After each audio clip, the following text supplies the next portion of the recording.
আমাদের জাতীয় মসজিদ বাইতুল মোকাররমের সম্মানিত খতিব, বিশিষ্ট আলেমে দ্বীন, উপমহাদেশের প্রখ্যাত ইসলামিক স্কলার মুফতি আব্দুল মালেক সাহেবকে নিয়ে বর্তমান সোশ্যাল মিডিয়ায় অনেক কথা হচ্ছে।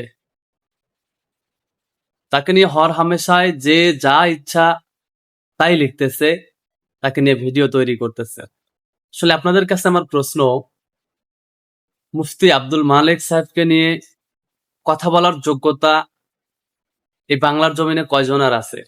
শুধু বাংলার জমিন নয়, আমি এটাও বলতে চাই গোটা উপমহাদেশে কয়জন মানুষের যোগ্যতা আছে বিশিষ্ট আলেমে দ্বীন মুফতি আব্দুল মালেক সাহেব দামাত বারকাতুহুমকে নিয়ে কথা বলার?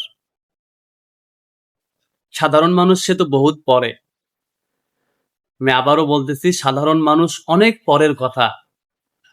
বাংলাদেশের আলেম সমাজের 25% আলেম মুফতি আব্দুল মালেক সাহেব দামাত বারকাতুহুমকে নিয়ে কথা বলার যোগ্যতা রাখে না, অথচ সেখানে সাধারণ মানুষ হর হামেশায় তাকে নিয়ে ফেসবুকে বিভিন্ন কথা লিখতেছেন, যেটা তার সামনে বেয়াদবি। তারা জানে না তারা কত বড় আলেমের সামনে বেয়াদবি করতেছে। শুধু একটি কথা বলতে চাই, মুফতি আব্দুল মালেক সাহেব কখনো চাটুকারিতা বা তেলবাজি করার মতো মানুষ না, এটা বুঝতে হবে ভাই।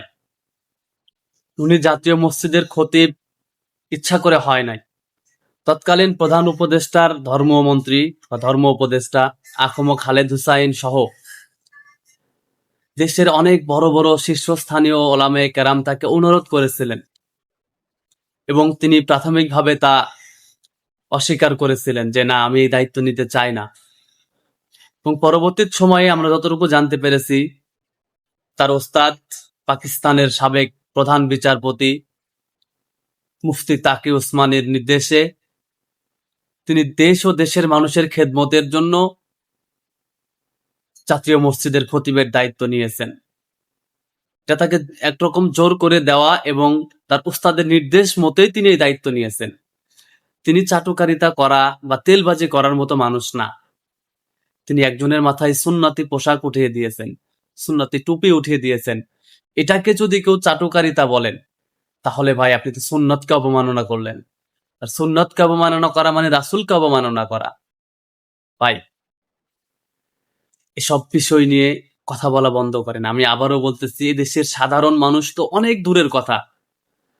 এদেশের 25% আলেমও মুফতি আব্দুল মালেক সম্পর্কে কথা বলার যোগ্যতা রাখে না। মুফতি আব্দুল মালেক হাজারে নয়, লক্ষে নয়, কোটিতে দু একজন হয় ভাই। তার মতো তাকওয়াবান, তার মতো দিনদার, পরহেজগার, এলেমওয়ালা মানুষ এই বাংলার জমিনে হাতে গোনা খুব কয়েকজন আছে। তাদের বিষয়ে কথা বলার আগে আমাদের সর্বোচ্চ সতর্কতা অবলম্বন করা উচিত, তাদের সামনে যেন কোনো বেয়াদবি না হয়।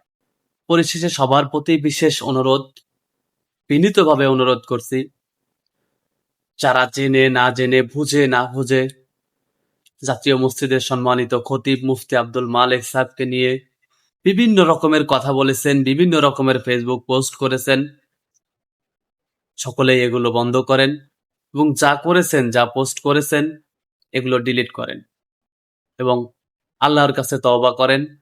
সম্ভব হলে হুজুরের কাছ থেকে ক্ষমা চেয়ে নেবেন।